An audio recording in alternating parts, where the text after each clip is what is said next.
స్తోత్రం తండ్రి. పరిశుద్ధుడు పరిశుద్ధుడు పరిశుద్ధుడు పరిశుద్ధుడు పరిశుద్ధుడు అని కోటాను కోట్ల దేవదూతలతో నిత్యము మానక పొగడబడుతున్న దేవుడు నీవే ప్రభువా. హల్లెలూయా. స్తోత్రం తండ్రి.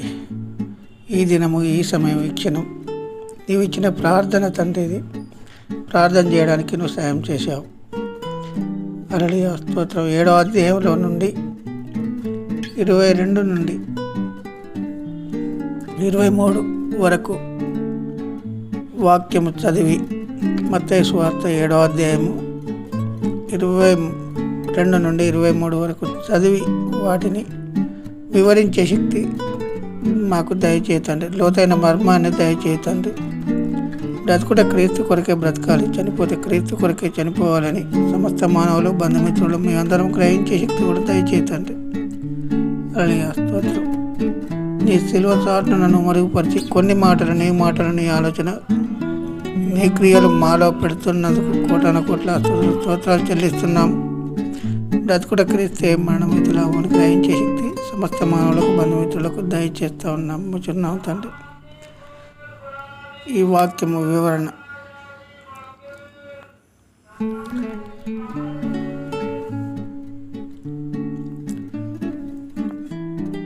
ప్రభు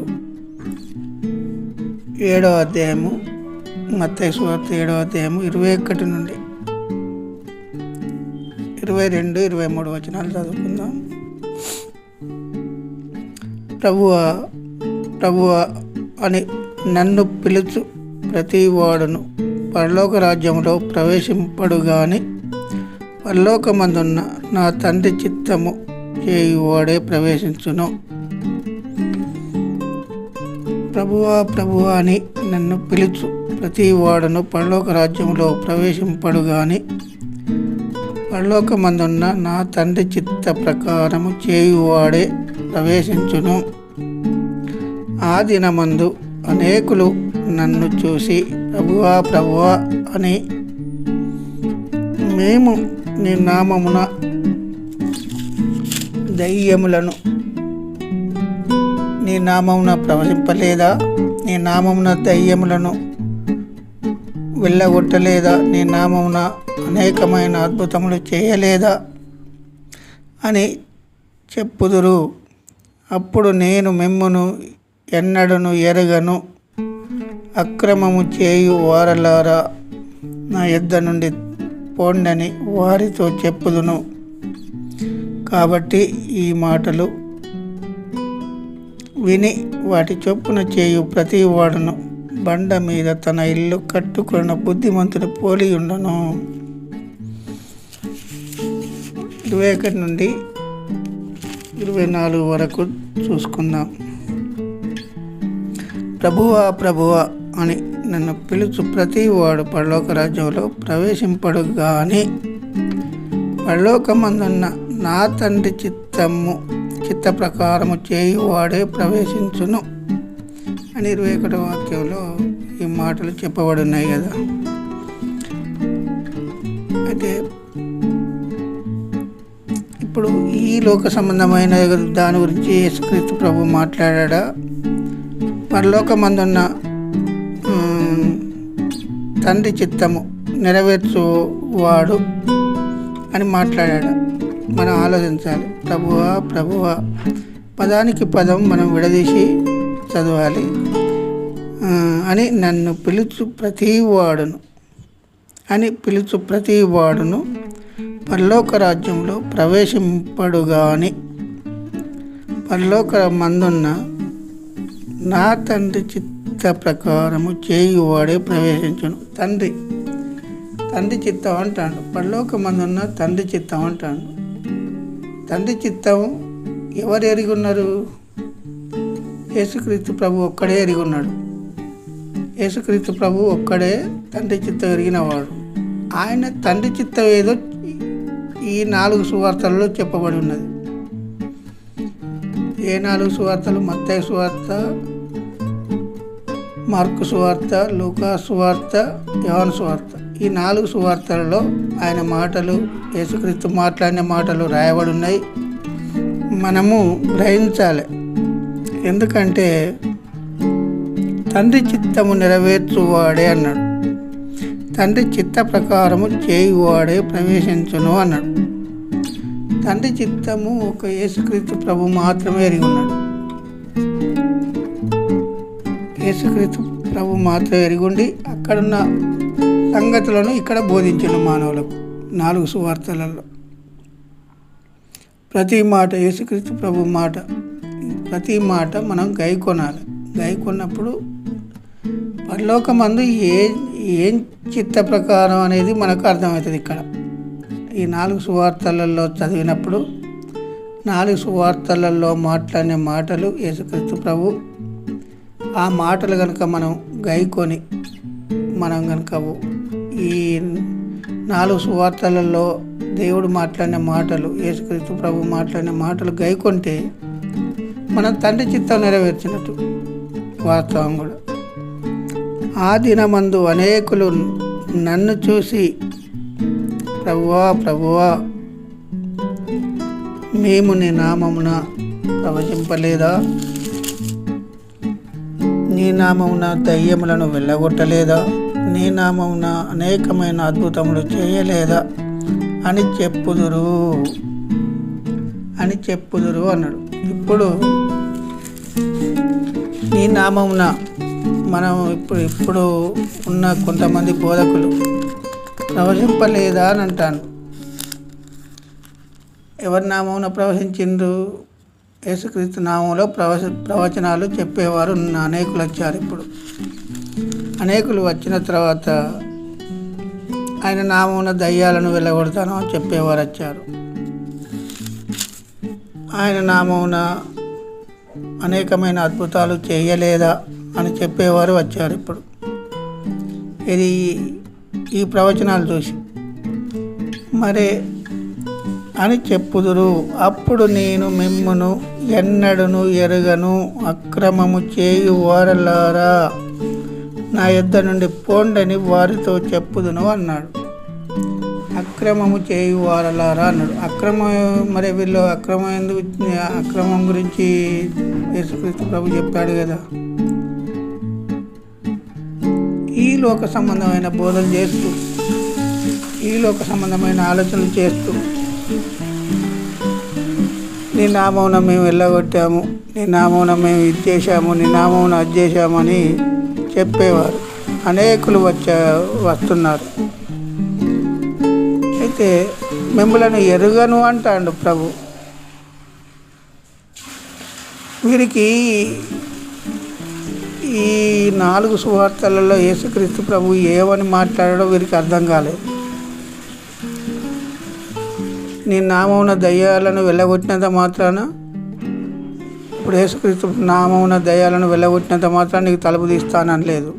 నువ్వు నా కుమారుడు అని సాక్ష్యం ఇవ్వలేదు. నీ నామమున మేము పిలిచాం కదా అని అంటే అది దేవునికి ఇష్టం లేదు.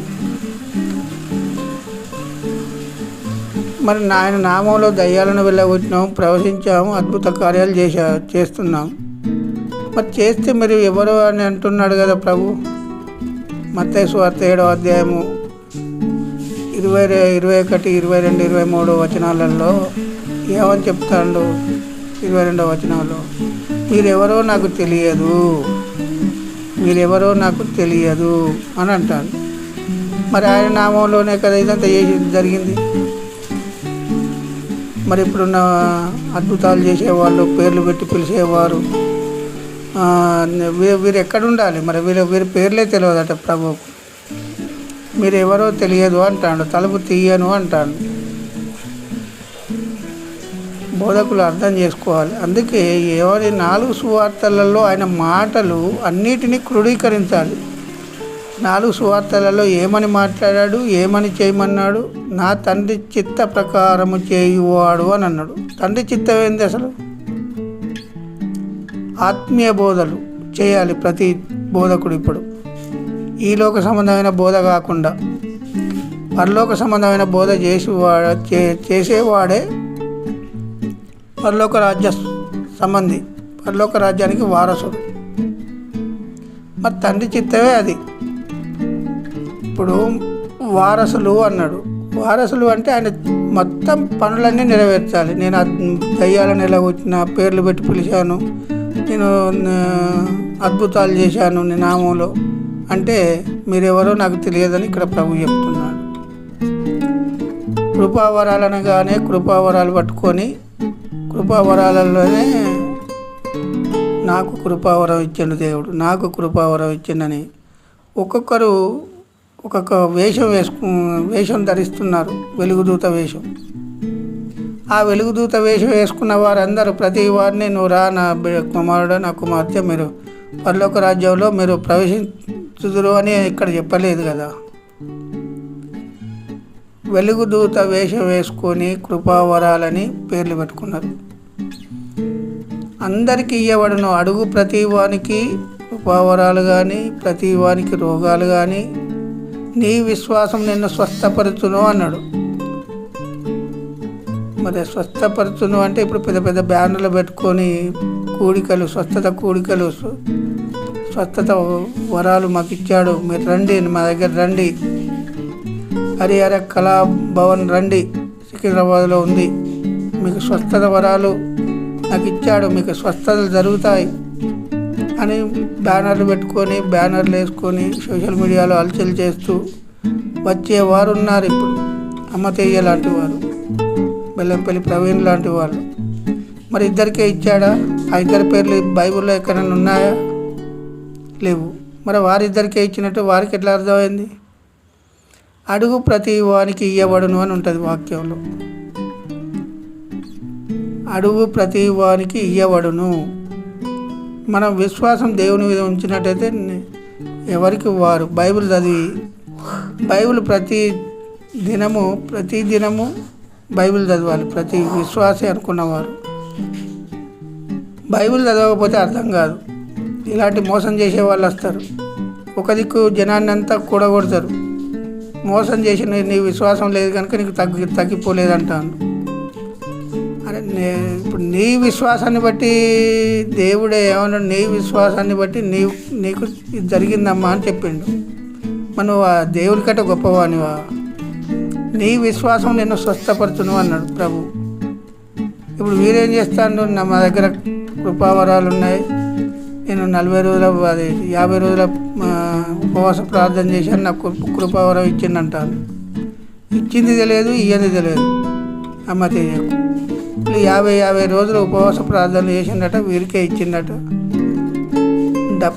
ఎవరి డప్పు వారే కొట్టుకుంటాను ఇప్పుడున్న బోధకులు.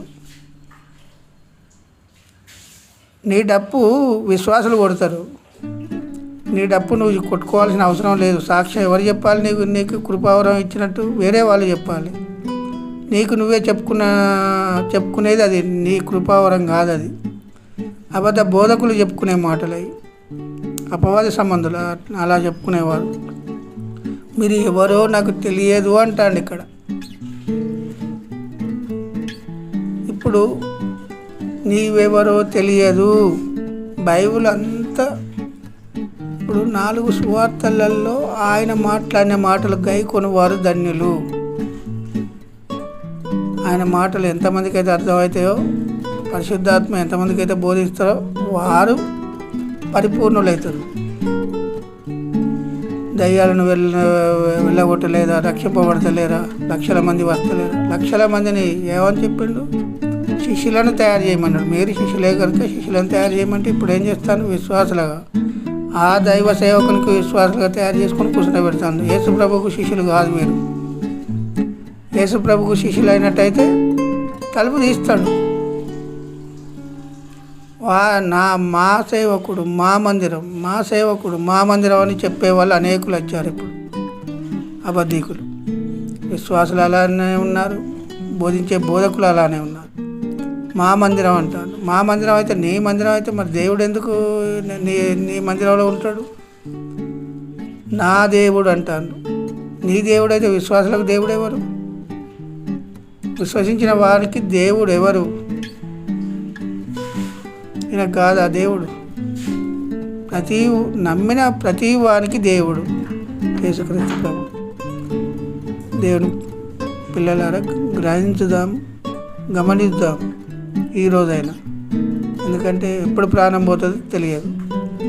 ప్రాణం పోకముందే బైబిల్ అర్థం చేసుకొని చదువుదాం, మర్మాన్ని తెలియపరుద్దాం. దేవునికి మహిమ.